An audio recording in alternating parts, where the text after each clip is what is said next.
So അതുകൊണ്ടാണ് പറയുന്നത് stranger things ശരിക്കും ഒരു D&D ഗെയിമാണ്. നമ്മുടെ നാട്ടിലെ ഏണിയും പാമ്പും ഒക്കെ പോലെ വെളിനാട്ടിലുള്ള പിള്ളേരുടെ ഒരു ബോർഡ് ഗെയിമാണ് D&D. ഇതിൻ്റെ ഗെയിം പ്ലേ എങ്ങനെയാണെന്ന് വെച്ചാൽ ഇതിൽ മെയിനായിട്ടൊരു ഡഞ്ചൻ മാസ്റ്റർ കാണും. പുള്ളി ഓരോ കഥകളിങ്ങനെ ഉണ്ടാക്കി പറയും. അതായത് അവരുടെ നാട്ടിൽ എന്തൊക്കെ കാര്യങ്ങൾ സംഭവിക്കുന്നുണ്ട്, ഒരു ഡീമോണിക് ക്യാരക്ടർ വരുന്നു, അവിടെ അത് ചെയ്തു ഇത് ചെയ്തു അങ്ങനെയൊക്കെ. ആൻഡ് ഈ ഒരു കഥയെ ബേസ് ചെയ്തിട്ട് ബാക്കിയുള്ള പ്ലെയേഴ്സിനൊക്കെ അവർ ഇഷ്ടപ്പെട്ട ക്യാരക്ടേഴ്സിനെ ക്രിയേറ്റ് ചെയ്യാനായിട്ട് പറ്റും. ആൻഡ് അവർ വേണം ഈ നാടിനെ രക്ഷിക്കാനായിട്ട്.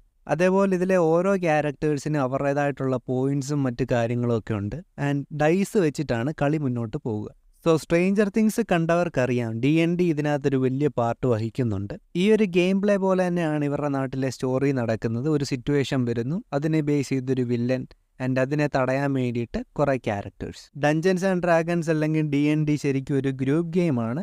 ആൻഡ് ഇതിലെ സിറ്റുവേഷൻ ഓരോ ഗ്രൂപ്പിനും പലതാണെങ്കിലും മെയിൻ സ്റ്റോറി സെയിം ആയിരിക്കും. ഇനി സ്ട്രേഞ്ചർ തിങ്സ് എടുത്ത് നോക്കിക്കഴിഞ്ഞാലും ഇതിനകത്ത് 3-4 ഗ്രൂപ്പുണ്ട്. ആൻഡ് എല്ലാവരുടെയും ഒബ്ജക്റ്റീവ് മെയിൻ വില്ലനെ തോൽപ്പിക്കണം എന്നുള്ളതാണ്. അതേപോലെ കൂട്ടത്തിലെ കുഞ്ഞു പിള്ളേരായതുകൊണ്ട് തന്നെ ഡഞ്ചൻ മാസ്റ്റർ തേർഡ് ഗ്രൂപ്പിലുള്ള 2 ആൾക്കാർക്ക് പവർ കൊടുക്കുന്നുണ്ട്.